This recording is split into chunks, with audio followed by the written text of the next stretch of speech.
Hello everyone. आशा करते हैं आप सभी लोग अच्छे होंगे। तो अब तक हमने सॉलिड स्टेट के 2 लेक्चर्स को कंप्लीट किया है, पूरा कवर किया है। तो अभी तक जो भी हम लोगों ने सीखा वो एक थ्योरेटिकल अप्रोच को एक्सप्लेन कर रहा है। उसमें बहुत सी चीज़ें ऐसी हैं जो ओवरऑल एक क्रिस्टल को डिफाइन तो कर रही हैं, एक क्रिस्टलाइन सॉलिड को डिफाइन तो कर रही हैं, पर जो भी थ्योरेटिकल अप्रोच है क्या वाकई में समझ में आ रहा है, वो कैसा होता है। तो रेस्ट ऑफ द क्लास जो होगा, जो भी आगे लेक्चर्स आने वाले हैं, उसमें हम लोग ये बात करेंगे कि जो भी हम लोगों ने थ्योरेटिकली देखा अभी सेकंड लेक्चर में, फर्स्ट लेक्चर में, वो वाकई में वैसा है कि नहीं है। थ्योरेटिकल अप्रोच प्रैक्टिकली आपको समझ में आ रही है कि नहीं आ रही है। एक तो ये बात हो गई। दूसरा क्या है, अगर हम आगे मूव करें, ठीक है, तो आगे मूव करने से पहले हमें एक क्रिस्टल का आइडिया होना चाहिए, ठीक है। नहीं है कोई बात नहीं, मान लेते हैं कि अगर हमने सीखा था कि क्रिस्टल में कॉन्स्टिट्यूएंट पार्टिकल्स होते हैं जिनके बीच में एक स्ट्रॉन्ग फोर्स ऑफ अट्रैक्शन होता है। तो जो क्रिस्टल के कॉन्स्टिट्यूएंट पार्टिकल्स हैं, राइट, उन पार्टिकल्स का शेप कैसा होगा। तो अगर हमें समझना है, हालांकि वो शेप डिफरेंट डिफरेंट टाइप के हो सकते हैं, पर अभी अगर हम कंसीडर कर लें कि जो पार्टिकल्स हैं उनका शेप एक बॉल की तरह है, एक स्फेयर की तरह है, एक स्फेरिकल शेप है। क्या हमें कंसीडर करना है कि जो पार्टिकल्स हैं, पार्टिकल्स उनके जो शेप है वो एक स्फेयर की तरह है, ठीक है, स्फेरिकल साइज में है, स्फेरिकल या 2 डायमेंशनल में सर्कल की तरह है, ठीक है। तो अभी क्या है ना कि हमने कंसीडर कर दिया कि हमारा पार्टिकल है वो एक बॉल की जैसा है, एक बॉल, ठीक है, एक स्फेयर की जैसा है। तो क्वेश्चन ये है कि कोई भी क्रिस्टल कैसे फॉर्म होता है, कोई भी क्रिस्टल सिस्टम जो होता है वो कैसे फॉर्म होता है, एक क्रिस्टल की फॉर्मेशन कैसे होती है। सपोज आपके पास कोई भी क्यूबिक क्रिस्टल है, ठीक है, सपोज करते हैं आपके पास ये एक क्यूबिक क्रिस्टल है, राइट, ठीक है। तो अगर हमारा क्वेश्चन ये है कि ये क्यूबिक क्रिस्टल कैसे फॉर्म हुआ होगा, हालांकि अभी सपोज कर लो किसी मेटल का ये क्यूबिक क्रिस्टल है, राइट, किसी भी मेटल का हो, ऐसा इमेजिन कर सकते हैं। तो ये कैसे फॉर्म हुआ होगा, ये क्वेश्चन है। तो किसी भी क्रिस्टल को फॉर्म होने के लिए क्या होता है कि जिस भी क्रिस्टलाइन सिस्टम को हमें क्रिस्टली करना होता है, क्या कह रहे हैं, किसी भी क्रिस्टलाइन सिस्टम को हमें जब क्रिस्टल का फॉर्म बनाना है, क्या करते हैं, क्रिस्टलाइन सब्सटेंस को हम उसकी लिक्विड फॉर्म ले लेते हैं, या लिक्विड फॉर्म अगर नहीं हो सकती है तो उसको हम मेल्ट स्टेट में ले सकते हैं, फिर उसको हम कूल करते हैं। कूलिंग करने पर वो एक क्रिस्टल का फॉर्मेशन करता है, ठीक है।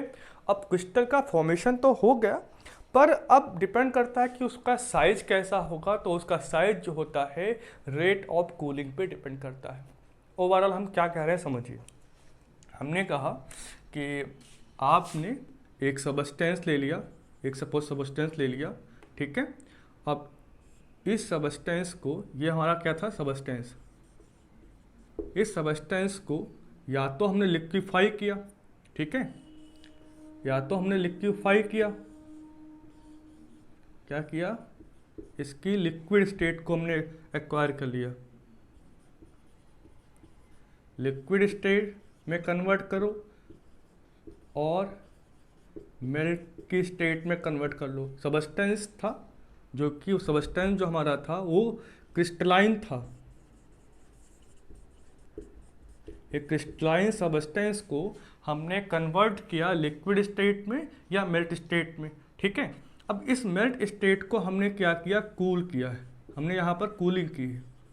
कूलिंग करने के बाद इसमें जितने भी पार्टिकल्स होंगे, जितने भी पार्टिकल्स होंगे वो खुद को रीअरेंज कर देते हैं, ठीक है, खुद को रीअरेंज करेंगे और रीअरेंज करके एक क्रिस्टल फॉर्म करेंगे। क्या बनाएंगे, एक क्रिस्टल को फॉर्म करेंगे। तो हमारा टारगेट ये था कि क्रिस्टल कैसे फॉर्म होता है। तो क्रिस्टल फॉर्मेशन का क्या है, क्रिस्टलाइन सबस्टेंस को हम पहले तो कन्वर्ट करते हैं उसकी लिक्विड स्टेट में उसको, या उसकी मेल्ट स्टेट में, फिर उसकी हम कूलिंग करते हैं। कूलिंग करने के बाद हमें एक क्रिस्टल मिल जाता है। अब क्वेश्चन ये है कि जो क्रिस्टल मिला है उसका साइज कितना बड़ा होगा। क्या क्वेश्चन है कि इसका जो साइज होगा तो साइज कितना बड़ा होगा, किस चीज़ पे डिपेंड करेगा। तो जो क्रिस्टल का साइज होता है, क्रिस्टल का साइज जो होता है वो डिपेंड करता है, डिपेंड्स ऑन किस पे, रेट ऑफ कूलिंग पे। मतलब क्या हुआ, क्रिस्टल कितना बड़ा होगा, ठीक है, कैसा होगा, ये इस बात पे डिपेंड करेगा कि आपने लिक्विड या मेल्ट स्टेट को कूल करने में कितना प्रॉपर टाइम दिया है। ठीक है, अगर आप बहुत जल्दी बहुत फास्ट कूलिंग कर रहे हैं तो क्रिस्टल को ज़्यादा इनफ टाइम नहीं मिलता है रीअरेंज करने के लिए। ठीक है, और अगर आप एक प्रॉपर टाइम दे दें क्रिस्टल को रीअरेंज होने में तो क्रिस्टल एक परफेक्ट और बड़े साइज का बनता है। ठीक है, हम बस ये कह सकते हैं कि if cooling is carried out slowly then crystal of large size are obtained because the particles get sufficient time to arrange themselves. Okay, हम बस क्या कह रहे हैं आप उसको समझो। ठीक है, जैसे इसको समझते हैं कि एक क्लास, ठीक है, एक क्लास है, एक रूम, एक हॉल है क्लास, उसमें 100 या 500 बच्चे इंटर करने वाले हैं। ठीक है, अब उन 500 बच्चों को इंटर करने के लिए अगर केवल 5 मिनट या 2 मिनट दिए जाएं तो बच्चे एकदम भागते हुए जल्दी जल्दी क्लास के अंदर इंटर करेंगे और रेंडमली कहीं पर भी बैठ जाएंगे। ठीक है, किसी सीट पे 4, किसी पे 5, किसी पे 6, रेंडमली जहाँ जिसको जगह मिलेगी वो वहाँ बैठ जाएगा। पर सेकंड केस में हम एक और सेकंड केस ये ले रहे हैं कि हमने क्या किया, वही 500 बच्चे हैं जो क्लास में इंटर करने वाले हैं, उनको प्रॉपर टाइम दे दिया, उनको अनलिमिटेड टाइम दे दिया कि वो अपने अकॉर्डिंगली आराम से जहाँ पर उनको बैठना है वो उस तरीके से बैठें। तो वो बच्चे बहुत रिलैक्स होके हर अपनी सीट पे एक कॉर्नर या एक एक्चुअल पोजीशन या एक सही ढंग की पोजीशन पे बैठ जाएंगे। तो जो सेकंड केस था जिसमें प्रॉपर टाइम दिया था तो उसमें हम देखेंगे कि क्लास में जो बच्चों का अरेंजमेंट है वो एक प्रॉपर वे में है। एंड फर्स्ट केस में हमने देखा था कि बच्चों का अरेंजमेंट था वो तो रेंडम था, बच्चे कहीं पर भी बैठ रहे थे। बिल्कुल वैसे ही होता है, अगर कूल करते समय हमने प्रॉपर टाइम दे दिया तो पार्टिकल्स जो है वो खुद डिसाइड करता है कि उसकी साइज या शेप के अकॉर्डिंगली उसको कहाँ सेटल होना चाहिए। ठीक है, तो पार्टिकल अपनी पोजीशन पे जहाँ उसको होना चाहिए वो वहाँ पर सेटल डाउन हो जाता है। पर अगर हम जब टाइम नहीं देते हैं तब क्या होता है कि पार्टिकल को जहाँ जैसे जगह मिलती है वो रैंडमली बैठ जाता है। तो जब हम देखते हैं ओवरऑल तो क्रिस्टल जो है अच्छा नहीं बनता है अगर हम टाइम ना दें, और बड़ा नहीं बनता है। तो हमने बस सिंपल कहा कि किसी भी क्रिस्टलाइन सबस्टेंस को कन्वर्ट कर लें उसके लिक्विड स्टेट या मेल्ट स्टेट में, देन उसकी कूलिंग करें तो एक क्रिस्टल का फॉर्मेशन होता है। और उस क्रिस्टल का जो साइज है वो इस बात पे डिपेंड करेगा कि कूलिंग जो है कैसी है, हम जल्दी कूल कर रहे हैं या हम टाइम लेके कूल कर रहे हैं। तो ये तो था कि हम एक क्रिस्टल को जनरली लैब या प्रैक्टिकल लाइफ में कैसे फॉर्मेशन करते हैं। ठीक है, तो अब देखो क्या हुआ कि हम लोगों ने फॉर्मेशन ऑफ क्रिस्टल जो है वो देख लिया है। ठीक है, फॉर्मेशन ऑफ क्रिस्टल जो है वो देख लिया है।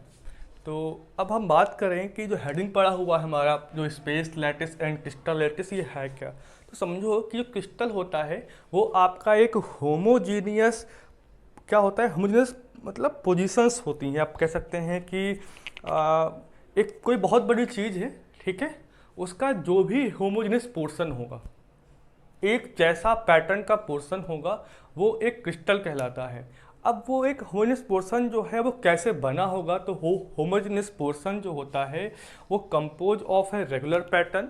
वो एक रेगुलर पैटर्न का होता है जिसमें कि जो उसकी स्ट्रक्चरल यूनिट होती हैं किसी भी प्लेन सरफेस पे एक डेफिनेट एंगल या डेफिनेट पोजीशन के साथ अरेंज होती हैं। उसके बाद आपका एक क्रिस्टल का फॉर्मेशन हो जाता है। ये बिल्कुल भी समझ नहीं आया, तो आप बहुत सिंपल समझते हैं कि देखिए होता क्या है कि अगर हम चीज़ों को अरेंज करना स्टार्ट करें, चीज़ों को बस अरेंज कर रहे हैं, तो कह सकते हैं कि जो आपका पार्टिकल था वो स्फेरिकल था। तो इस स्फेरिकल पार्टिकल को अगर हम अरेंज करें तो अरेंज करने के बहुत तरीके हैं, कैसे अरेंज करें।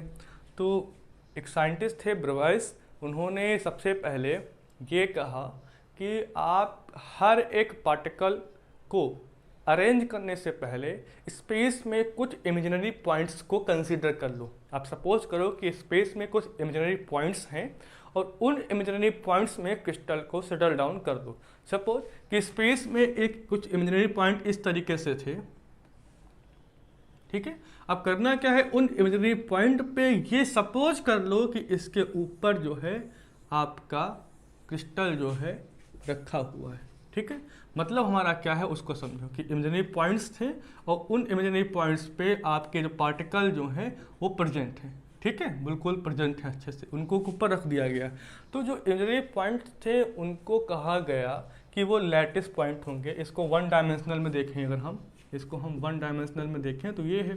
अगर हम ऐसे 2D पे, तो 2D पे पॉइंट बना दें, उनके ऊपर रखते हैं हम, सपोज ये ऐसे कुछ तरीके से, ठीक है। या यूं हम कहें, या हम बना ही लेते हैं, इतना कोई इशू नहीं है,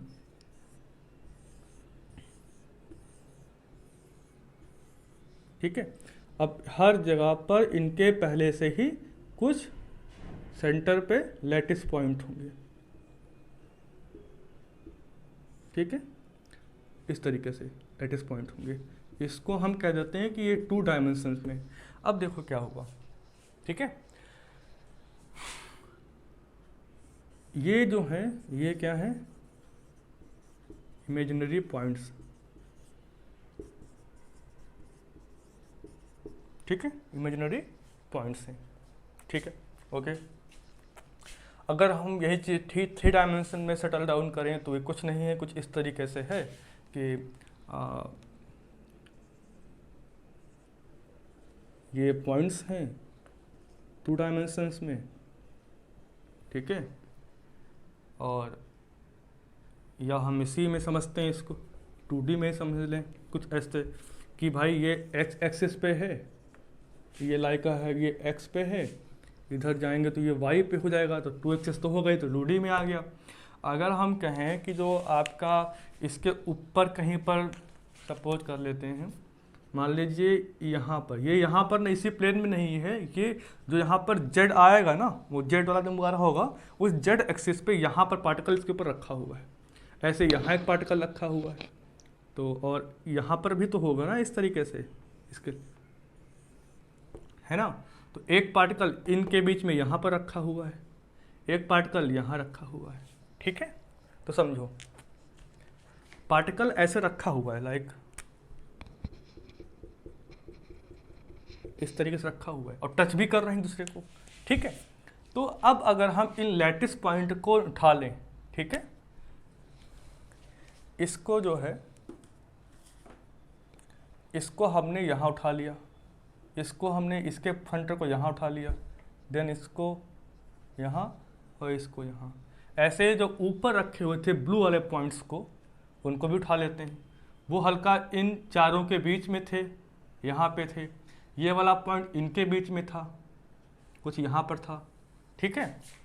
जैसे कि मान लीजिए ये वाला स्फीयर का पॉइंट यहाँ पर है, इसका यहाँ पर है, इसका मान लीजिए यहाँ पर है, इसका मान लीजिए यहाँ पर है, ठीक है। इस स्फीयर का पॉइंट यहाँ पर है, इसका यहाँ पर है, एंड इसका कुछ यहाँ पर है और इसका यहाँ पर है। ऐसे जो ये स्फीयर थे इनके भी पॉइंट्स होंगे, तो इसके पॉइंट्स यहाँ पर हैं, इसके यहाँ पर, एंड ये एक रेगुलर अरेंजमेंट था, कोई दिक्कत नहीं यहाँ तक। अब जो ब्लू पॉइंट्स थे जो इसके ऊपर रखा हुआ है, जो डॉटेड क्रिस्टल में डॉटेड बनाया है मैंने एटम का स्फीयर, तो उसका ये पॉइंट यहाँ पर था, रख दिया, ये वाला यहाँ था, रख दिया। अब जो ये वाला है वो इन नीचे के चार के बीच में, एक यहाँ रखा, एक यहाँ रख दिया, ऐसे अरेंजमेंट होगा। ठीक है, तो मतलब क्या है, ये तो इनके लेटेस्ट साइड का अरेंजमेंट है। अब अगर हम इनको मिला दें, पीछे वाले जो हैं 1 2 3, ये ए बी सी डी, इनको मिला दें आपस में। ठीक है, मिला दिया मैंने। और जो ये ब्लू पॉइंट्स थे, जो ब्लू रखा है, इनको आपस में मिला दें हम यहाँ पर। ठीक है, तो देखा जाए, और इनके बीच की कुछ डिस्टेंस तो होगी। ठीक है, तो देखा जाए तो ये 3 डायमेंशन स्पेस हो गया। देखो, ये वाला आपका x मान लीजिए, ये y हो गया, या आप y इसको माने थे, ये आपका x था, ये ऊपर आपका y था, और x y, और z आप जो इधर आ रही है पीछे जा रही है, इससे मतलब नहीं होता है, ये आपका z एक्सिस था। तो ये 3 डायमेंशनल स्पेस हो गया। ये क्या हो गया, ये 3 डायमेंशनल स्पेस हो गया। तो जो क्रिस्टल, अब ऐसा नहीं कि इनसे फॉर्मेशन नहीं होगा, सेम ऐसा ही यहाँ बन जाएगा। देखना है इसको, अभी कैसे बनेगा देखना। आप इसको मिला दो, ठीक, इसको मिला दो और इसको मिला दो। ठीक है, ऐसे ही आप इसको मिला दो, इसको मिला दो, इसको मिला दो, बन गया। कि और बन सकते हैं, नीचे बन सकता है इसका। देखो, इन दोनों के बीच में एक यहाँ पार्टिकल होगा, एक यहाँ होगा, और एक यहाँ होगा। देखो, कुछ नहीं करना है आपको, इसको इससे मिला दो, इसको इससे मिला दो, इसको इससे मिला दो, ऐसे ही इसको इससे मिला दो, यहाँ क्यूब बन गया। ऐसे ही अगर हम यहाँ मूव करें तो ये आपका यहाँ बहुत आसान है। देखो कितना आसान है, मज़ा आ रहा है एकदम। क्यूब ही क्यूब बनते जा रहे हैं अपने आप। ठीक है, क्यूब ही क्यूब बनते जा रहे हैं। जितना चाहें हम उतना अरेंजमेंट कर सकते हैं। हमने बस कुछ नहीं किया था कि एक तो 2 ऐसे प्लेन पे हमने बना दिया, ठीक है, एक एक्स पे हो गया, एक वाई पे हो गया, फिर अगली बॉल हमने इसके ऊपर रख दी थी, वही करके ये आ गए। तो अब तक ओवरऑल हमने देखा क्या, और जो ये पॉइंट्स थे ना, ये पॉइंट्स, इन्हीं को कहा गया था इमेजिनरी पॉइंट्स। यही थे आपके एक इमेजिनरी पॉइंट्स। तो अब हम इतना जो डायग्राम देखें, इसका मोटा मोटा हमें क्या इसमें देखना है, हम उसकी बात करते हैं। तो होता क्या है कि हमने कहा कि क्रिस्टल जो है वो एक होमोजेनियस अरेंजमेंट है, और वो होमोजेनियस अरेंजमेंट जो होता है वो कैसे फॉर्म होता है कि जितने भी पार्टिकल्स हैं वो एक रेगुलर अरेंजमेंट करते हैं, जिससे कि एक ज्योमेट्रिकल फॉर्म को जनरेट कर सकें। और उस ज्योमेट्रिकल फॉर्म को ही हम कह सकते हैं कि 3 डायमेंशनल स्पेस में जो रेगुलर अरेंजमेंट होता है पार्टिकल्स का, उसको ही हम एक नाम दे दिया उन्होंने, स्पेस लैटिस। मतलब क्या है कि हम कह दें कि इसको देखो ध्यान से, रेगुलर अरेंजमेंट ऑफ पार्टिकल्स का रेगुलर अरेंजमेंट है, ठीक है, किसमें, इन 3 डायमेंशनल स्पेस। 3 डायमेंशनल स्पेस में पार्टिकल का जो एक रेगुलर अरेंजमेंट प्राप्त होता है। देखो, यहाँ पर एक रेगुलर अरेंजमेंट है, इसको रिपीट कर दो, ऐसा है, क्यूबिक यहाँ बन गया, एक नीचे ऊपर, ये हर एक डिफरेंट डायरेक्शंस में पॉसिबल हो सकते हैं। ठीक है, तो जो 3 डायमेंशनल स्पेस में किसी भी पार्टिकल का जो रेगुलर अरेंजमेंट होता है, जिससे कि एक ज्योमेट्री फॉर्म होती है, उस रेगुलर अरेंजमेंट को कहते हैं स्पेस लैटिस। देखो, एक बात सुनो, जितने भी पार्टिकल जहां पर रखे गए हैं, जिन पॉइंट्स पे, उनको कहा गया इमेजिनरी पॉइंट्स। ठीक है, अब इन इमेजिनरी पॉइंट्स को ही नाम दिया गया लैटिस साइट, ठीक है, या लैटिस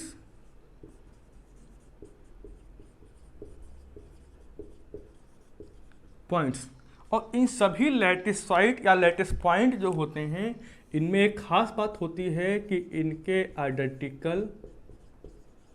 आइडेंटिकल सराउंडिंग होती है,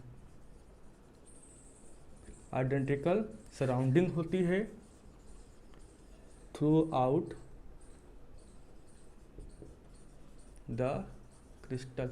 पूरे क्रिस्टल में इनकी जो सराउंडिंग होती है बिल्कुल आइडेंटिकल होती है। आइडेंटिकल का मतलब क्या है?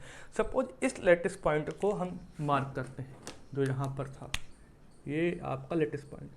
अब देखो इसको ध्यान से, इस लैटिस पॉइंट के इस तरफ वाला और इस तरफ वाला, इस तरफ, अब जितने भी एटम, सपोज करते हैं कि इसकी बात करते हैं, ठीक है, इस वाले को रेड मार्क करते हैं, इस लैटिस पॉइंट को जितने भी एटम टच कर रहे होंगे वो सभी एक आइडेंटिकल या फिक्स पोजीशन पर हैं। तो सराउंडिंग जो होती है बिल्कुल एक जैसी होती है, बिल्कुल जो पैटर्न आपको यहाँ मिलेगा वही पैटर्न आपको यहाँ मिलेगा, वही पैटर्न आपको यहाँ मिलेगा। तो ये आपने बस ये देखा कि एक स्पेस लैटिस होती क्या है, ठीक है। यहाँ पर आपको क्लियर हुआ कि जितने भी इमेजिनरी पॉइंट्स होते हैं उनको ही कहते हैं लैटिस साइट, ठीक है। और लैटिस साइट जो होते हैं वो आइडेंटिकल होते हैं, उनकी सराउंडिंग बिल्कुल आइडेंटिकल होती है, एक जैसी होती है। ऐसे ही 1D में आप कंसिडर कर सकते हैं, इतना कोई इशू नहीं है, आप इसको लेके चल सकते हैं। तो अपन क्या देखें, अपन क्या पढ़ें, हेडिंग था स्पेस लैटिस, तो अब तक हमें स्पेस लैटिस क्लियर हो गया। अब स्पेस लैटिस या इसी को बेटा दूसरा नाम है क्रिस्टल लैटिस, ठीक है। अब दो चीज़ें क्लियर हुई कि स्पेस लैटिस क्या होता है एंड ये आपका क्रिस्टल लैटिस क्या होता है, ठीक है। अब क्रिस्टल तो हम देख ही चुके हैं कि crystal is a homogeneous portion of A crystalline solid which composed of a regular pattern of structural units। और वो कौन सी यूनिट्स होंगी? वो स्ट्रक्चरल यूनिट, या वो एटम हो सकती हैं, ये पॉइंट्स की बात कर रहा है, या वो मॉलिक्यूल हो सकते हैं, या वो आयंस हो सकते हैं, ठीक है। By a plane of surface making a definite angle with each other. अब मतलब ये है कि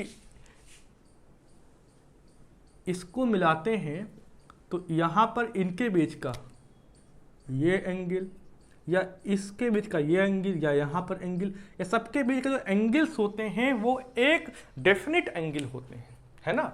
ऐसा नहीं कि एवं होंगे, तो क्रिस्टल उसको बोल देते हैं। अभी क्रिस्टल का भी आप बहुत आइडिया मत लो, क्रिस्टल का आइडिया आपका हो जाएगा आपको, ठीक है। अभी आप केवल स्पेस लैटिस पे ध्यान दो। स्पेस लैटिस क्या है? कुछ नहीं है कि जो आपके इमेजिनरी पॉइंट है, पार्टिकल को अरेंज करो 3 डायमेंशनल स्पेस में, पार्टिकल को इस तरीके से अरेंजमेंट करो कि उनका एक रेगुलर पैटर्न आ जाए। उस रेगुलर पैटर्न को ही हम कहते हैं स्पेस लैटिस। तो आपको बस इतनी बात क्लियर होनी चाहिए। अच्छा, एक मज़े की बात देखो, अगर हम देखें कि पहले एक क्यूब का फॉर्मेशन हुआ, फिर देखा एक दूसरा क्यूब बन गया, फिर ऐसे ही बहुत सारे क्यूब बन जाते हैं।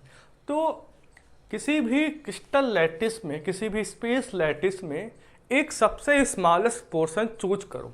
हमने चूज कर लिया कि सपोज इसको चूज कर लिया 1 डायमेंशनल में, हमने इसको चूज कर लिया, ठीक है। इतने पोर्शन को बस ध्यान से देखो। 2 डायमेंशनल में सपोज हमने इसको चूज कर लिया। मेरा मतलब क्या है कि हमने इसको चूज कर लिया, इतने पोर्शन को, ठीक है। 3 डायमेंशनल स्पेस में हम ये डार्क कर रहे हैं, इतने पोर्शन को चूज कर लिया,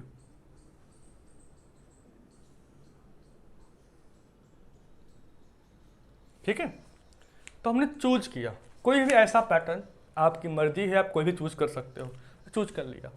तो एक ऐसा स्मॉलेस्ट पोर्शन या स्मॉलेस्ट पार्ट जो है किसी भी क्रिस्टल लैटिस का हम चूज करें, फिर चूज करने पर उसको डिफरेंट डायरेक्शन में रिपीट करें, और रिपीट करने पर ये हम देखें कि क्या वो एक जैसा अरेंजमेंट कर रहा है।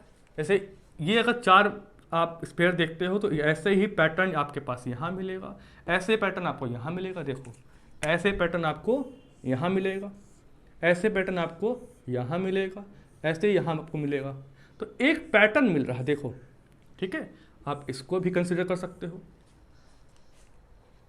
इसका मतलब क्या है, किसी भी स्पेस लैटिस में एक स्मॉलेस्ट पोर्शन को आप चूज करो, ठीक है। उस स्मॉलेस्ट पोर्शन को इस तरीके से चूज करो कि उसको डिफरेंट डिफरेंट डायरेक्शन में रिपीट करने पर वो होल अरेंजमेंट को एक्वायर कर ले। मतलब ये है कि इसको हम डिफरेंट डिफरेंट डायरेक्शन पर रिपीट करते हैं, एक स्मॉलेस्ट पोर्शन को रिपीट करें। भाई इसको रिपीट करो तो ये आ जाएगा, इसको करो तो ये आ जाएगा, है ना। तो इसी को हम रिपीट कर दें वन डायमेंशन में, तो वन डायमेंशन का ये अरेंजमेंट आ गया। अब इसको हमने 2D में कर दिया अरेंजमेंट, तो 2D में आ गया रिपीट करने पर। अब 3 डायमेंशन में इसको इधर बगल में, नीचे, ऊपर, साइड, हर जगह इस क्यूब को अगर हम रिपीट कर दें तो आपका एक 3D क्रिस्टल का अरेंजमेंट या स्पेस लैटिस का जो 3D में अरेंजमेंट है वो आ रहा है। तो ये समझ में आ गया कि एक जो स्मॉलेस्ट पार्ट है, तो उस स्मॉलेस्ट पार्ट को हम क्या कहें। हमारा मुद्दा ये है कि स्मॉलेस्ट पार्ट को हम क्या कहें या क्या कह सकते हैं, ठीक है। तो अब जो स्मॉलेस्ट पार्ट है ना, उसको हम कह देते हैं एक यूनिट, ठीक है। यूनिट का मतलब क्या है, एक स्मॉलेस्ट पोर्शन हमने जो पिक किया है उसी को एक नाम दे दिया गया है। मान लीजिए इसको नाम दे दिया गया है, ये ब्लैक वाले क्रिस्टल को क्या कह दिया गया है, यूनिट सेल, ठीक है। ये हमारा हाईलाइट रहेगा कि यूनिट सेल क्या होती है, इसको कहिए यूनिट सेल। अब इसमें आपका ये यूनिट सेल था, इसमें आपका ये आपका यूनिट सेल था, है ना, इसमें आपका ये यूनिट सेल था, ठीक है।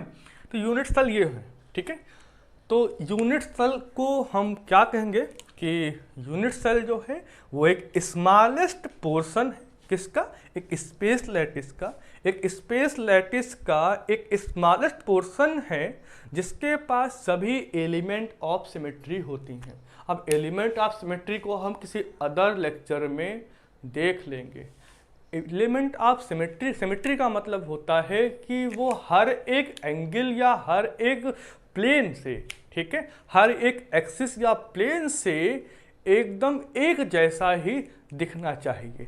मतलब वो डिफ्रेंशिएट ना कर सकें अगर हम उसको 2 पार्ट में डिवाइड कर दें, एक दूसरे का जुड़वा दिखना चाहिए, उसको बोलते हैं, हम लोग डिस्कस कर लेंगे अलग। तो हमने क्या कहा कि यूनिट सेल क्या होती है, किसी भी स्पेस लैटिस का जो स्मॉलेस्ट पोर्शन होता है, ठीक है, पूरी स्पेस लैटिस है, उसका जो स्मॉलेस्ट पोर्शन होता है जिसके पास सभी एलिमेंट ऑफ सिमेट्री होती हैं, उसको अगर हम डिफरेंट डिफरेंट डायरेक्शन में बार बार रिपीट करते हैं, इधर रिपीट किया, इधर रिपीट किया, तो बार बार रिपीट करने पर एक स्पेस लैटिस का निर्माण कर दें।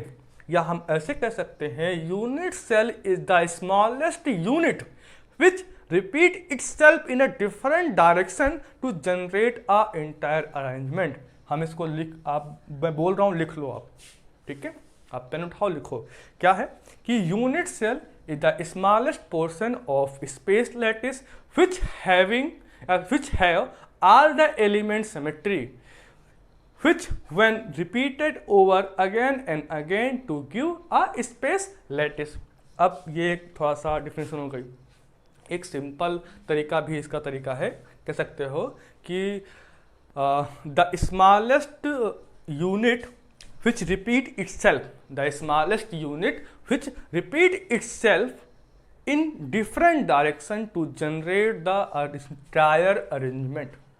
ठीक है, किसी पूरे अरेंजमेंट को जनरेट करने के लिए, ठीक है, किसी स्मॉलेस्ट, कोई स्मॉल यूनिट है, ठीक है, उस एक स्मॉल यूनिट को इस तरीके से रिपीट कर दें अलग अलग डायरेक्शन में जिससे कि एक स्पेस लैटिस का निर्माण वो कर दें। तो ये आपका दिस इज ऑल अबाउट कि यूनिट सेल क्या होता है, crystal lattice and space lattice क्या होती हैं। अब हम आगे मूव करें, ठीक है, कि यूनिट सेल क्या होती समझ में आ गया, ठीक है, पर यूनिट सेल कितने टाइप की हो सकती हैं उसकी बात करें। ठीक है, आप इसको नोट कर लेना।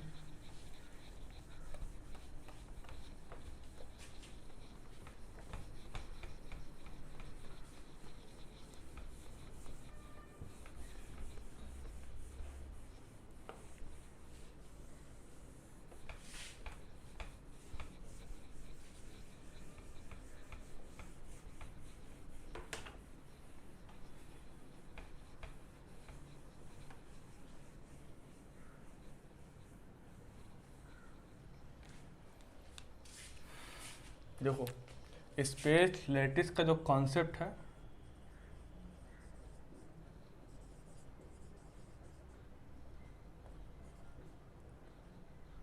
ब्रेवाइस ने दिया था, क्या स्पेलिंग है, BRAVAIS, ब्रेवाइस, ब्रेवाइस ने दिया था 1848 के आसपास, ठीक है। तो इतना कोई इश्यू नहीं है, ये साइंटिस्ट का नाम था, कोई इशू नहीं है। अब हम क्या कह रहे हैं, जो यूनिट सेल है वो यूनिट सेल कितने टाइप की होती हैं उनकी बात करें।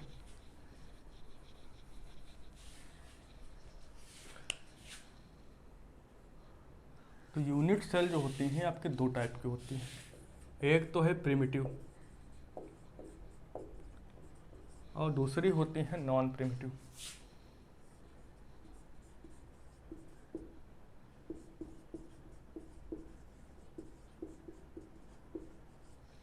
प्रिमिटिव जो है, प्रिमिटिव में आपकी जो होती है एक ही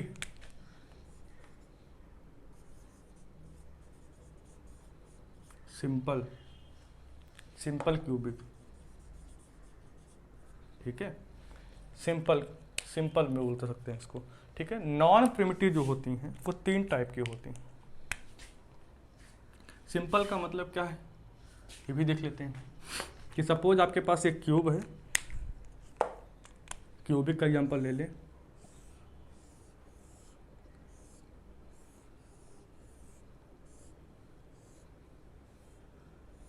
ठीक है।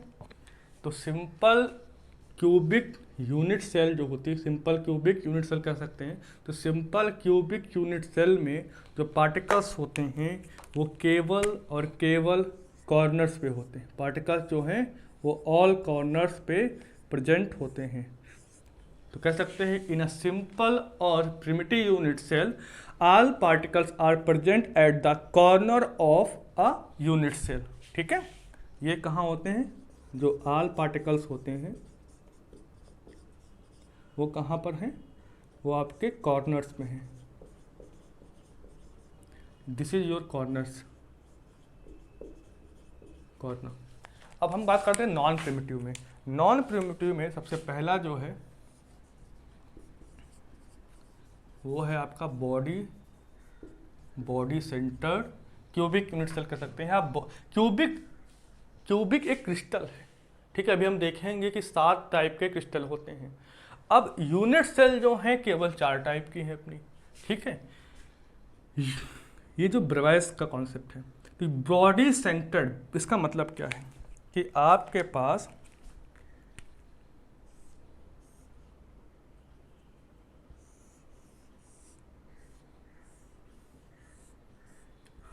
जो क्यूब था, तो बॉडी सेंटर्ड में क्या होता है कि जो पार्टिकल्स हैं वो ऑल कॉर्नर्स पे तो हैं, सभी कॉर्नर्स पे तो हैं, ठीक है। कॉर्नर्स के साथ साथ बॉडी के कहीं सेंटर पे भी हैं। यहाँ पर जैसे एग्जांपल लेते हैं कि ये आपका सपोज एक क्यूब है, क्यूब लग तो रहा नहीं है, ये आपका क्यूब है, ठीक है। तो इस क्यूब को ध्यान से देखो, क्यूब है ना, इस क्यूब के अंदर कहीं बीचों बीच में एक इमेजिनरी पॉइंट होगा। आप इमेजिन करो आप किसी रूम में बैठे हुए हो, ठीक है, जिसकी लेंथ विथ एंड हाइट सब बराबर है, एकदम सटीक प्रॉपर क्यूबिक क्रिस्टल की तरह बिल्कुल है। तो उस रूम के बीच में कहीं पर एक इमेजिनरी पॉइंट जो होगा, इमेजिनरी बिल्कुल सेंटर, जहां पर उस पॉइंट से हर एक कॉर्नर की डिस्टेंस इक्वल होनी चाहिए। मतलब क्या है, इस पोजीशन से यहाँ की डिस्टेंस, यहाँ की डिस्टेंस, यहाँ की सबकी एक जैसी ही होनी चाहिए, मतलब एकदम इक्वल।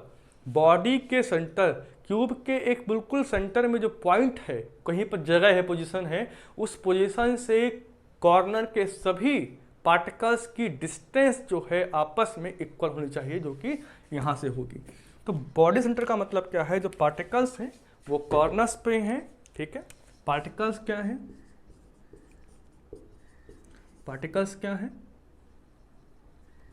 कहाँ हैं, 2 जगह पर हैं, एक तो ऑल कॉर्नर्स पे हैं और साथ ही साथ क्या है, बॉडी के सेंटर पे हैं, ठीक है, पार्टिकल इसमें दो जगह हैं। अब थर्ड इधर देखते हैं, face center, face centered cubic unit cell कह सकते हैं या यूनिट सेल कह सकते हैं। ठीक है,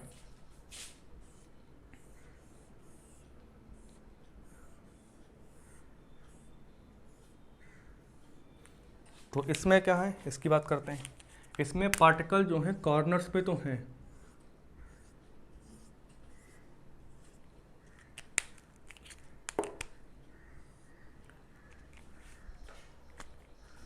पार्टिकल्स कहाँ हैं,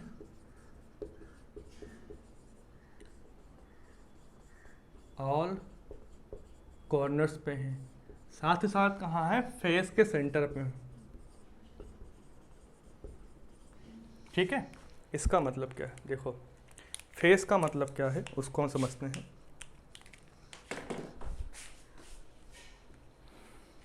ये आपका क्यूब था, क्यूब का मतलब है ये है सपोज आपका face centered cubic unit cell, एक छोटा सा पोर्शन है। ठीक है, अब उसमें पार्टिकल कॉर्नर पे होंगे, मतलब यहाँ पर भी पार्टिकल होगा, यहाँ पर भी होगा, यहाँ पर भी होगा, यहाँ पर हो गया, इसके पीछे जो यहाँ पर पॉइंट यहाँ पर भी होगा, इसके पीछे यहाँ पर सभी कॉर्नर्स यहाँ पर हर जगह, हर एक कोने पर आपका पॉइंट्स पे मतलब आपका एलिमेंट या आपका एटम रखा हुआ है। अब क्या है, कह रहा है फेस सेंटर्ड में कॉर्नर पे तो है ही, साथ ही साथ उसके फेस के सेंटर पे, तो फेस क्या है, इस क्यूब का एक ये फेस है, एक ये फेस है, एक ये फेस है, एक इसके जस्ट पीछे ये वाला फेस है, एक ऊपर फेस है, एक नीचे फेस है। देखो आपको फेस दिख रहे हैं, एक ऊपर फेस है, एक नीचे, left and right and front end below.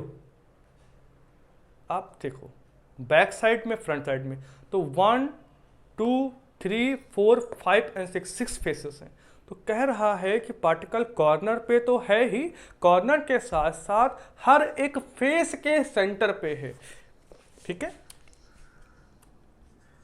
All face centre पे है। ठीक है, तो फेस कितने होते, देखो इस क्यूब का, इसको देखो यहाँ से ये इसको ए बी सी ले लो, तो इसके बीच का कहीं सेंटर यहाँ होगा इस फेस का, है ना। आप रूम में बैठ जाओ और देखो, मान लो सपोज ये हमारा रूम है, तो रूम का ये एक पूरा फेस है, तो फेस का मतलब हमें लगता, हम देख रहे हैं कि यहाँ पर कहीं फेस का सेंटर आएगा। वैसे ही अगर हम पीछे वाले ए बी सी इस पॉइंट को और डी देखें तो इसका कहीं सेंटर यहाँ होगा। ऐसे इस साइड वाले, सपोज इसको देखो ऐसे, अब हमने फ्रंट का ये बना दिया, इसके पीछे का जो सेंटर ये है वो ये बना दिया, जो लेफ्ट का है वो यहाँ बना देते हैं, जो यहाँ का है वो यहाँ कर देते हैं, है ना। ऐसे ही ऊपर वाला जो फेस है, ऊपर का फेस, वहाँ पर भी कहीं सेंटर होगा, यहाँ पर फेस सेंटर है तो यहाँ बना दिया हमने। नीचे वाला का भी कहीं होगा तो हमने इसको यहाँ बना दिया, मतलब यहाँ बना दिया। तो कहने का मतलब क्या है, किसी भी फेस सेंटर्ड यूनिट सेल में 6 फेस सेंटर होते हैं, ये पता चल गया। खैर, तो पार्टिकल्स कहाँ होंगे, इसमें फेस के सेंटर पे होंगे और आपका कॉर्नर्स पे होंगे। थर्ड क्या है, थर्ड आपका है इंड सेंटर्ड। ठीक है, या इसी को बोलते हैं साइड सेंटर्ड। इसका मतलब क्या है, सपोज आपने फिर एक कैसा भी, हालांकि हम तो क्यूबिक का एग्जांपल लेके चल रहे हैं, ठीक है, क्यूबिक ही बना रहे हैं क्रिस्टल के फॉर्म में। कोई भी यूनिट सेल है, कैसा भी अरेंजमेंट, फर्क नहीं पड़ता अभी, उसमें क्या है, पार्टिकल्स जो हैं सभी कॉर्नर्स पे हों, ऑल कॉर्नर्स पे हों, ऑल कॉर्नर्स के साथ साथ किसी एक ही डायरेक्शन के, एक ही एक्सिस के, एक ही डायरेक्शन के फेस के सेंटर पे हों। इसका मतलब क्या है, समझते हैं इसको। देखो इस पे 6 फेस हैं, अगर हम उस 6 फेस, सपोज आपका ये जो है यहाँ से एक एक्सिस पास करते हैं, तो ये एक्सिस ऐसे निकल जाएगी इसके आर पार। ठीक है, यहाँ से डाल सकते हैं तो ऐसे निकल जाएगा, ऊपर से डाल सकते हैं, 3 एक्सिस डाल सकते हैं इसमें। ठीक है, तो क्या कह रहा है कि सामने और सामने मतलब एक एक्सिस पे जो दो फेस सेंटर आ रहे हैं उनको देखो ध्यान से कि इस पे देखें तो इस पे एक आ रहा है, तो हम यहाँ पे डालेंगे ऐसे करके, तो सपोज ऐसे करके डालेंगे तो कुछ ऐसा आएगा। जो एक्सिस पे हमने यहाँ पर होल किया, सपोज यहाँ पर पॉइंट डाला है एक्सिस पे, तो इसके पीछे वाला इसको पलट दें, अगर हम इसको ऐसे पलट दें ऐसे, तो इसका जो पॉइंट दूसरा होगा यहाँ होगा। मतलब क्या है, किसी एक फेस की सीधी लाइन को आप कंसिडर करो। ठीक है, ठीक है, मतलब हमने मतलब इधर ले लिया बैक साइड, इधर ले लिया, अब हमने यहाँ पर एक एक्सिस डाल दी,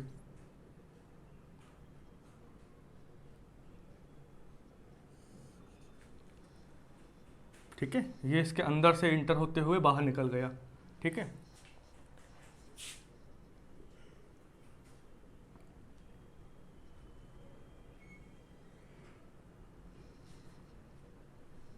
समझो इस चीज को। ठीक है, तो कहने का मतलब है जो पार्टिकल्स हैं वो ऑल कॉर्नर्स पे हैं और साथ ही साथ एंड सेंटर पे हैं। ठीक है, ठीक है, और एंड सेंटर केवल दो ही पॉसिबल होते हैं क्योंकि आपको एक ही एक्सिस पे लेना है। तो ये आपका एक यूनिट सेल के बारे में आइडिया हो गया। अब किसी भी यूनिट सेल के बारे में किन किन चीज़ों को हमें जानना है, हम उनकी बात भी कर ही लेते हैं कि क्या क्या हमें इन यूनिट सेल के बारे में जनरली आगे देखना या पढ़ना होगा खासकर। तो देखो भाई, पूरे चैप्टर में ना 4 चीज़ें ही हैं। क्या चीज़ें हैं वो हम देखते हैं, इसको रफ कर देते हैं। उन 4 चीज़ों को, कौन सी 4 चीज़ें हैं जो हमें ऑलमोस्ट पढ़नी होंगी आगे चल के।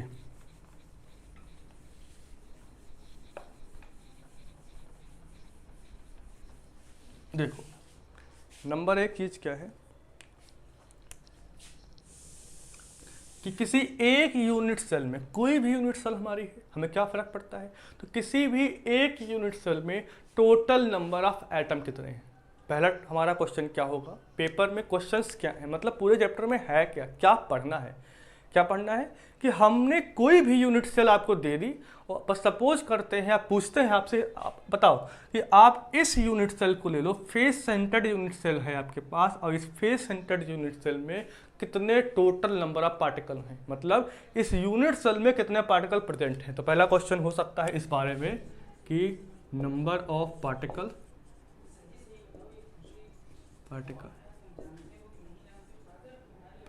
Present in unit cell. तो पहला क्वेश्चन तो ये हो सकता है। अब दूसरा क्वेश्चन क्या है, दूसरा क्वेश्चन हो सकता है कि जो भी पार्टिकल यूनिट सेल में प्रेजेंट हैं उनका कोऑर्डिनेशन नंबर क्या है, coordination number of unit cell. ये आपका सेकंड क्वेश्चन हो गया, ये पढ़ना पड़ेगा हमें आगे चल के।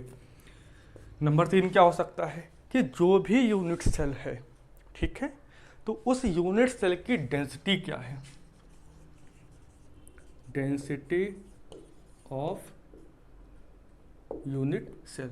और नंबर 4 क्या है कि उनका जो पैकिंग फ्रैक्शन है वो कितना है, क्या है, पैकिंग फ्रैक्शन, या हम हो सकता है कि परसेंटेज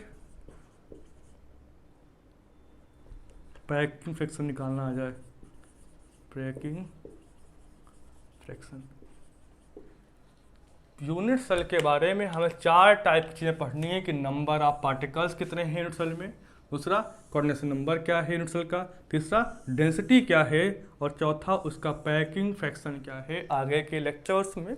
ठीक है, हम मोस्टली इनको डिस्कस करेंगे। ठीक है, एक सॉलिड या उसके जो यूनिट सेल है उसको समझने के लिए हमें इतनी चीज़ें पता होनी ही चाहिए। ठीक है, इतना तो आपको पता मतलब होना ही चाहिए ना, इसके बिना आप कुछ कर नहीं सकते। तो इसको आप नोट कर लें इतना। ठीक है,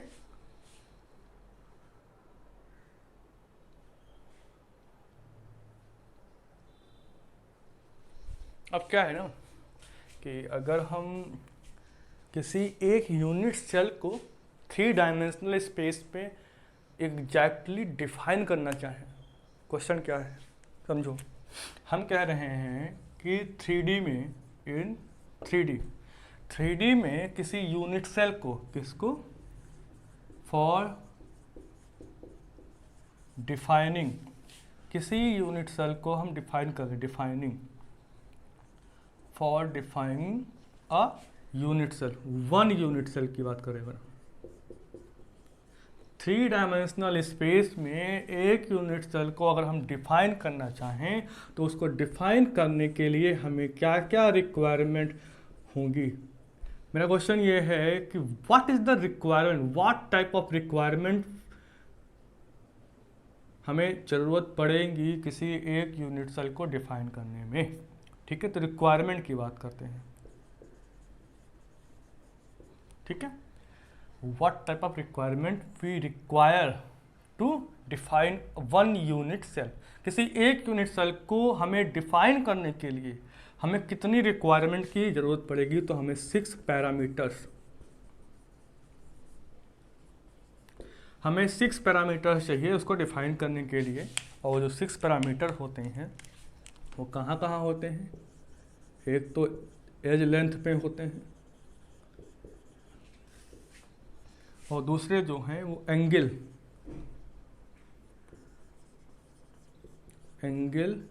बिटवीन देम, एज लेंथ होती हैं। उन एज लेंथ को वो एज लेंथ क्या है, 3 डायमेंशनल में है तो 3 एज लेंथ होंगी, है ना। किसी एक विथ, एक एक्स एक्सिस पे कुछ लेंथ होगी, एक वाई पे होगी, एक जेड पे होगी, और उन सभी के बीच में जो एंगल होगा उनका आइडिया होना चाहिए। ठीक है, अब देखो जनरली जो है बुक्स में उस एज लेंथ को एक को ए, बी और सी कंसिडर कर लेते हैं, और एंगल को जो है अल्फ़ा, बीटा और गामा कंसिडर कर लेते हैं। ये आपकी एंगल है। ठीक है, मतलब क्या है, कहना क्या चाहता है, सपोज आपके पास हाँ एक क्यूब है,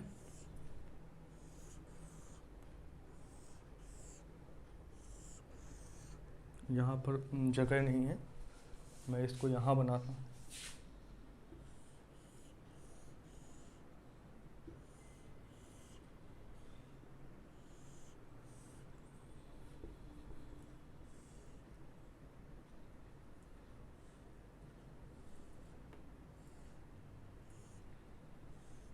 ठीक है, यह आपका क्यूब है। अब देखो हमने क्या कहा कि सपोज हम कुछ भी ले सकते हैं, या इस पॉइंट को ले लेते हैं, या हम इसको लेते हैं, इस पॉइंट को यहाँ पर। ये आपका एक्स एक्सिस था,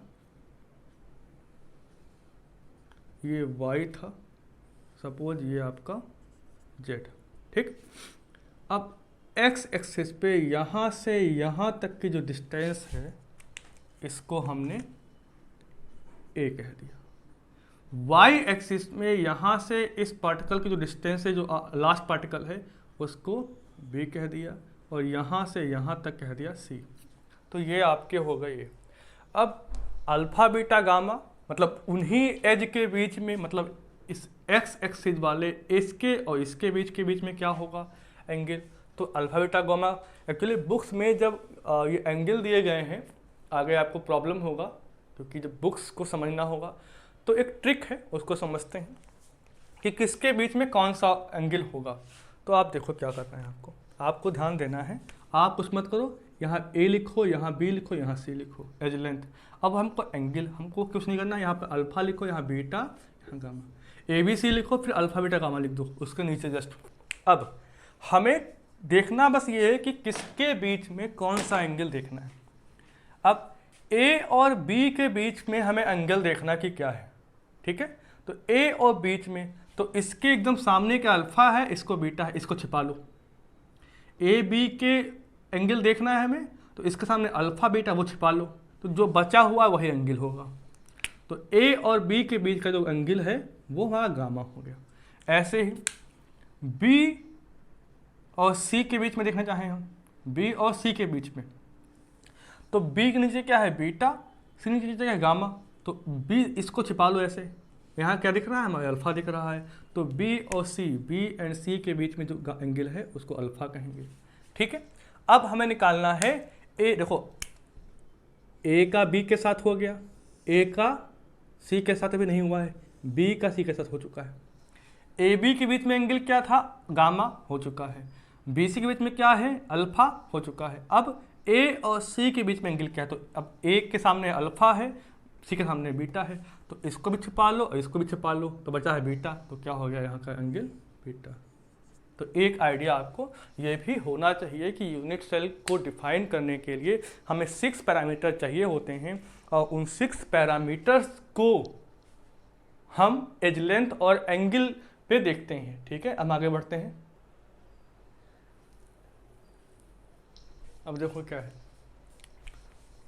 हमने देखा कि ब्रेवेस ने बताया कि पार्टिकल्स जो होता है वो प्रिमिटिव टाइप ही नहीं होता है, वो प्रिमिटिव के साथ साथ आपका क्या हो सकता है, प्रिमिटिव के साथ आपका वो नॉन प्रिमिटिव अरेंजमेंट को भी एक्वायर करता है या फॉर्म करता है।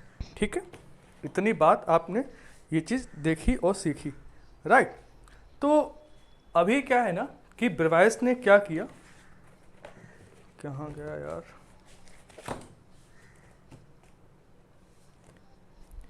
ब्रेवेस ने क्या बताया कि, एक सेकंड रुकना बेटा, इसका फिल्टर लगा लेते हैं और आवाज़ नहीं आएगी।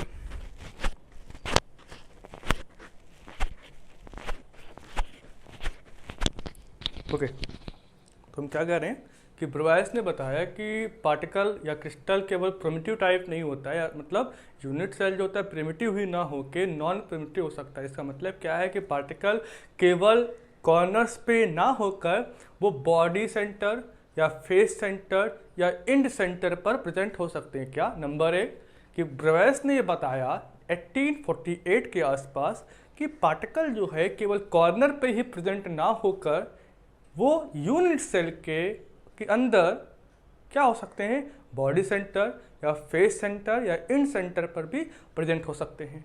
और उन्होंने ये कहा कि जब भी कोई जो क्रिस्टल होता है, ठीक है, वो एक अरेंजमेंट को बनाता है, ठीक है, तो वो केवल 14 different type of space lattice को ही बना सकता है। मतलब क्या है, कोई भी यूनिट सेल आपस में खुद को रिपीट करके केवल 14 डिफरेंट टाइप के स्पेस लैटिस को ही बना सकता है। केवल 14 different type of space lattice possible है, और उन 14 different type of space lattice जो हैं उनको ही कह दिया ब्रेवेस लैटिस, और वो केवल 7 डिफरेंट टाइप ऑफ क्रिस्टल का फॉर्मेशन कहते हैं। तो मतलब क्या है, ब्रेवेस ने ये बताया कि पार्टिकल केवल कॉर्नर पे ना हो के बॉडी, फेस और इंड सेंटर पे हो सकते हैं। दूसरा कि टोटल 14 ब्रेवेस लैटिस पॉसिबल हैं, मतलब 14 केवल डिफरेंट स्पेस लैटिस पॉसिबल हैं, केवल 14 स्पेस लैटिस पॉसिबल हैं, उनको ही कहा गया ब्रेवेस लैटिस। और वो 14 जो स्पेस लैटिस हैं डिफरेंट टाइप की, वो केवल मैक्सिमम 7 टाइप ऑफ क्रिस्टल बनाती हैं। तो हम उनके बारे में ही देखने वाले हैं कि 7 टाइप ऑफ क्रिस्टल जो हैं वो क्या हैं, कैसे क्या हैं। तो जो पहला है वो आपका है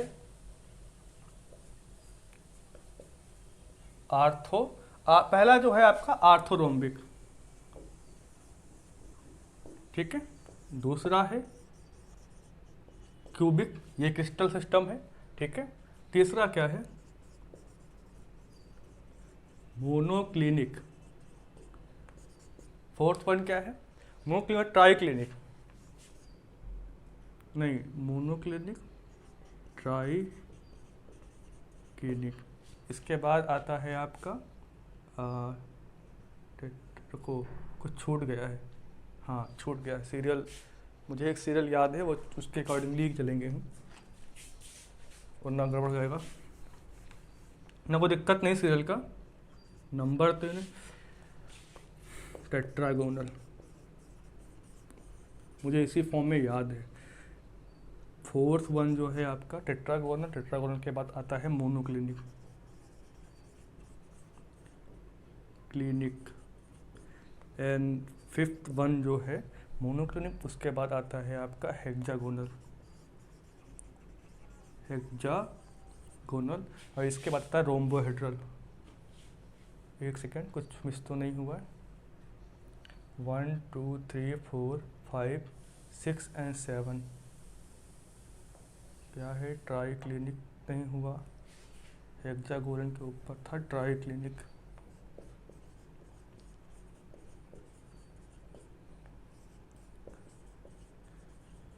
हेक्सागोनल, 7th में है रोम्बोहेड्रल।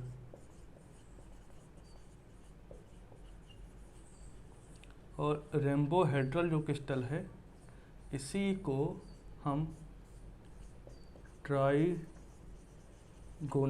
कह देते हैं। ठीक है, इसको कैसे याद कर सकते हैं? आप इसको ऐसे याद कर सकते हैं,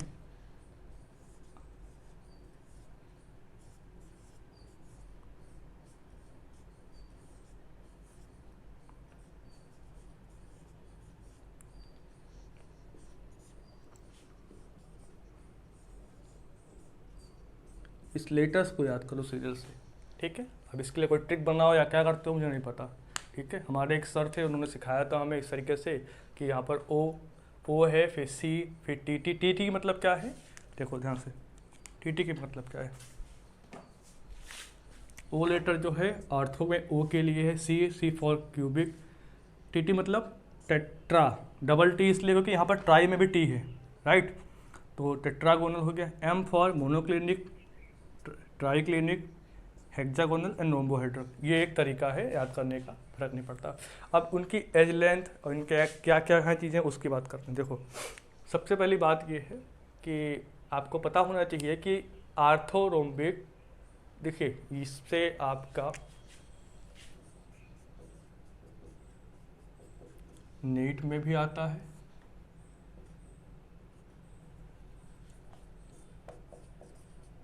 जेई में भी क्वेश्चन आ सकते हैं, जैम में भी आ सकते हैं, टिफर में आ सकते हैं, पार्क में। ठीक है, इस पूरे टेबल से हर एक जगह पे आपको एक क्वेश्चन एटलीस्ट आपको जरूर मिलेगा। ठीक है, तो इसको हमें समझना है। तो आपको सीरियल याद होना चाहिए, पहले बात तो ये। आप अपना सीरियल भी फॉर्म कर सकते हैं, कोई इशू नहीं है। ठीक है, तो देखो क्या है,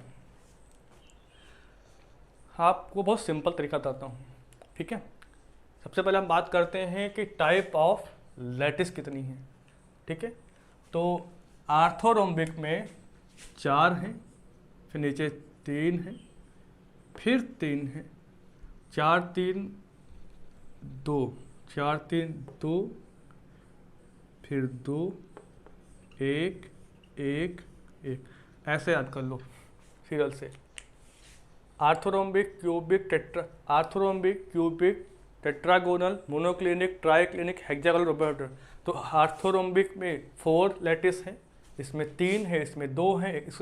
इसको सिंपल एक स्पीड बनाओ, 4 3 2 2 1 1 1, 4 3 2 2 1 1 1, 4 3 2 2 1 1 1, फिर से 4 3 2 2 1 1 1, ऐसे रिपीट मारो तुरंत याद हो जाएगा।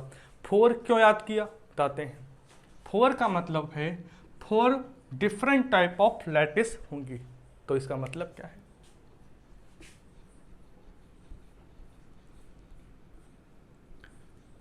एक तो आपका सिंपल होगा, दूसरा क्या होगा? सिंपल के बाद आपका बॉडी सेंटर वाला होगा, फिर फेस सेंटर वाला हो गया, फिर इंड सेंटर वाला होगा।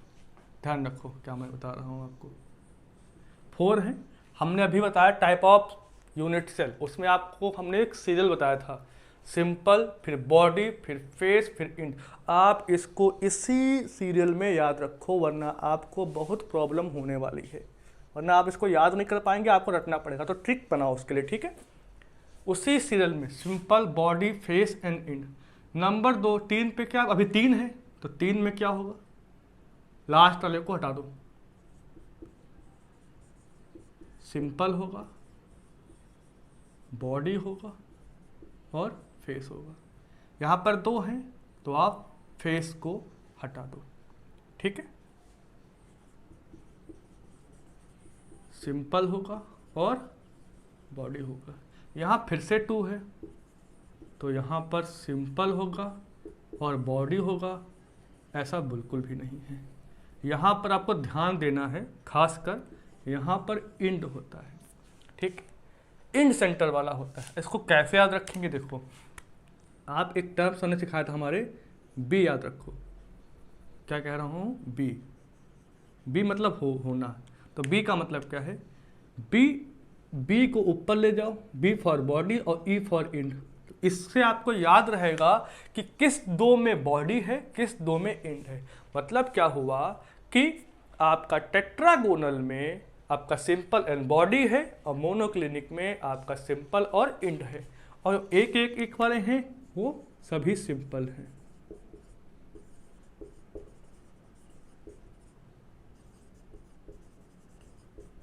तो देखो काउंट करो, 1 एक सिंपल था, 1 1, टोटल जब आप काउंट करते हो, ठीक है, तो ये 14 आता है, ठीक है।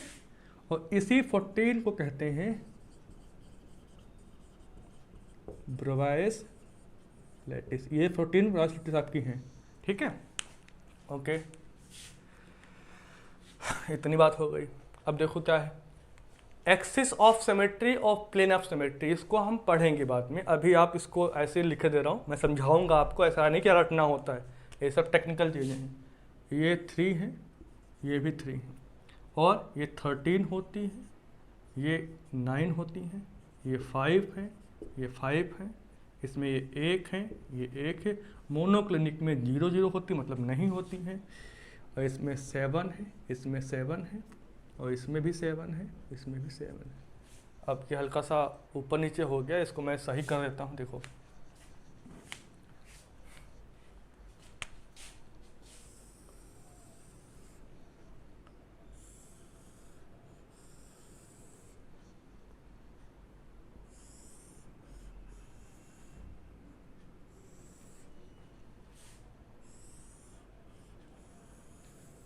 लिस्ट को ख़राब मत करना बिल्कुल भी।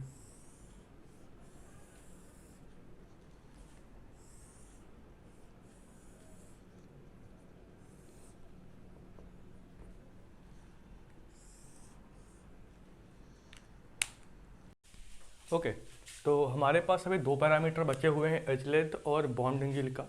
तो आपको 2 बातें याद रखनी है।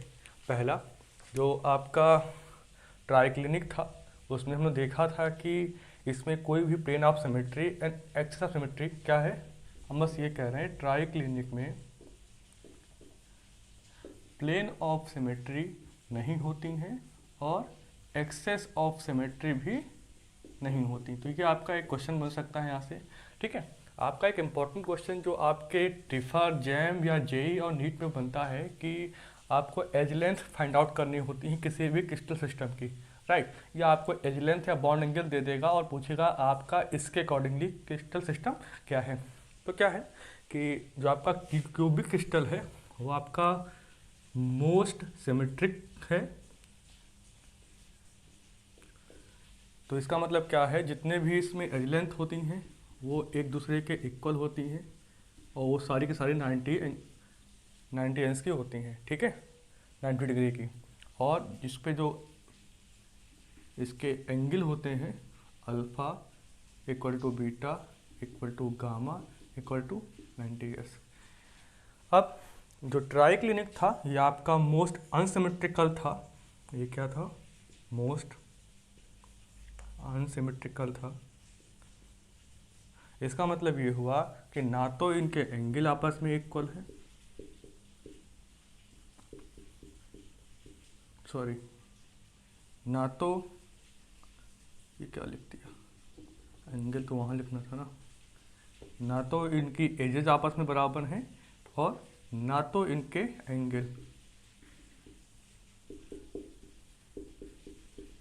ठीक है, और ना तो वो 90 एंस है। इतनी सी बात। तो आपको 2 बातें पहले याद करनी है कि आपका जो क्यूबिक है मोस्ट वो सिमेट्रिकल है और दूसरा जो है आपका वो मोस्ट अनसिमेट्रिकल सिस्टम है, ठीक है। तो ठीक है, हम आगे मूव करते हैं, ओके। तो जैसे कि आपको पता है कि क्यूब कैसा होता है, ये आपका एक क्यूब था,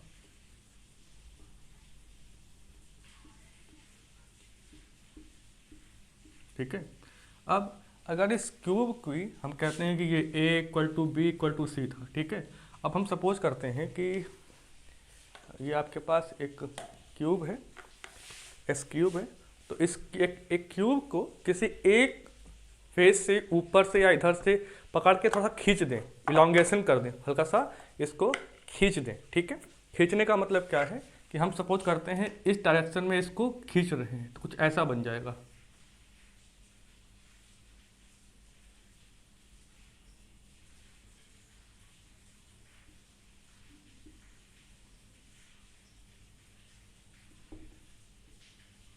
ठीक है, ऊपर से खींच दिया, तो खींचने पे क्या हुआ देखा है कि एक जो हमारी एज लेंथ थी वो बढ़ जाएगी, है ना।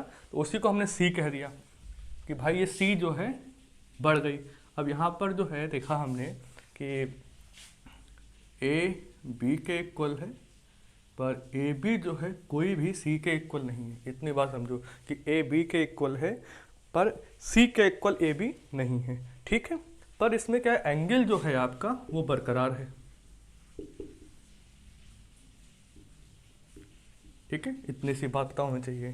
दूसरा क्या है, अब हम किसकी बात करें, हेक्सागोनल की बात करते हैं। ठीक है, जो हमें तो वो कैसा होता है से पता होना चाहिए, कुछ इस तरीके से हेक्सागोनल होता है। ठीक है,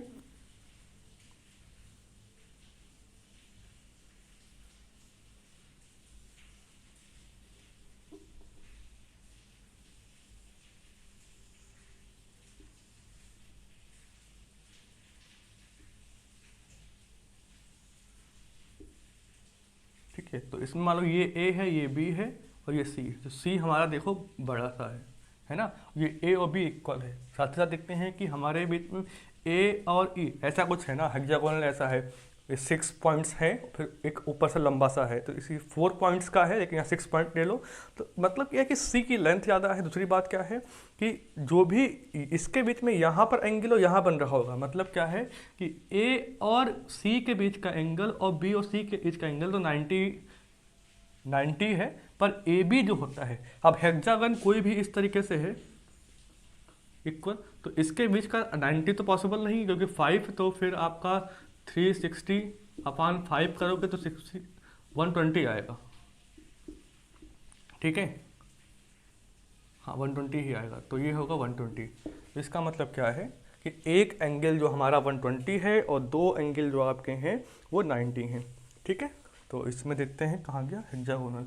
तो alpha equal to beta equal to 90 angle था, एंड जो गामा था आपका 120 था। साथ ही साथ देखा है कि हमने कि ए और बी आपस में इक्वल थे पर सी के इक्वल नहीं थे। क्या था, ए इक्वल बी थे पर ये सी के इक्वल नहीं थे।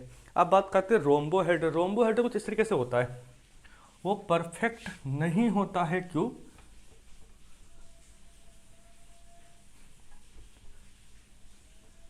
वो परफेक्ट क्यों बिल्कुल भी नहीं होता रोम्बोहेड्रा। इसमें कुछ ऐसा होता है कि आपके सारे ए बी सी तो इक्वल हैं, बस सपोज इसको ऐसे बना देते हैं।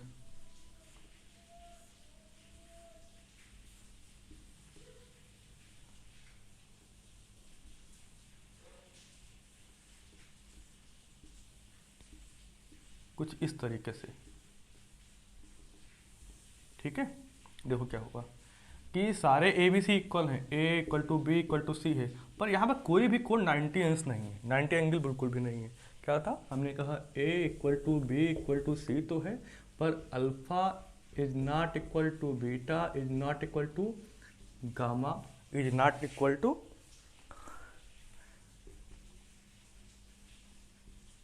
90 अंश।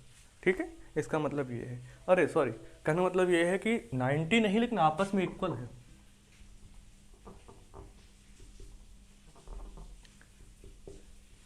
देखने पता चल रहा है। ठीक है, कि ये एंगल सारे इक्वल हैं आपस में, बस 90 एंगल नहीं है। तो अब क्या बचा, आपका बचा आर्थोरोम्बिक और दूसरा बचा मोनोक्लिनिक। तो आर्थोरोम्बिक में क्या है कि ये आपस में इक्वल नहीं होते हैं, और ये जो आपके एंगल्स हैं, ये एंगल्स जो है 90 अंश बरकरार रहते हैं।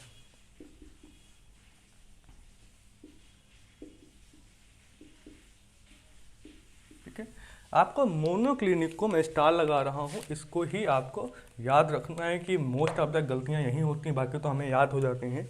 तो मोनोक्लिनिक में क्या है कि ए बी सी आपस में इक्वल है। आपका ए बी सी को आपस में देखना है कि आपस में इक्वल नहीं है, सॉरी इक्वल नहीं है। और यहाँ पर अल्फ़ा और गामा आपस में इक्वल हैं और वो 90 हैं, बस बीटा 90 नहीं। अल्फ़ा और गामा ये आपके 90 हैं एंड जो बीटा है वो 90 नहीं। तो ये आपका डेटा है। तो हो सकता है कि डेटा दे के आपसे पूछ ले क्रिस्टल सिस्टम क्या है, या क्रिस्टल सिस्टम दे के पूछ लेता है कि आपका ये आपका क्या है, जैसे कि आपके एज लेंथ या बॉन्ड एंगल का क्या उसमें रिलेशंस है, या फिर क्या इसके लिए क्या होंगी, है ना। कि अब देखो कि अगर आपको समझना है एग्जैक्टली तो आपको क्या करना होगा कि आप उनके स्ट्रक्चर को देखिए, उसको देखते हुए आपको आइडिया होगा। हम आगे जब पढ़ेंगे, रोज पैकिंग करेंगे, जब हम अरेंजमेंट को पैक करेंगे आगे क्लासों में, तो वहाँ पर हम जान जाएंगे अपने आप ही, ये रटना नहीं पड़ेगा, आप वहाँ समझ जाओगे। पर फिलहाल के लिए आपको ये टेबल आपको रेडी रखनी है।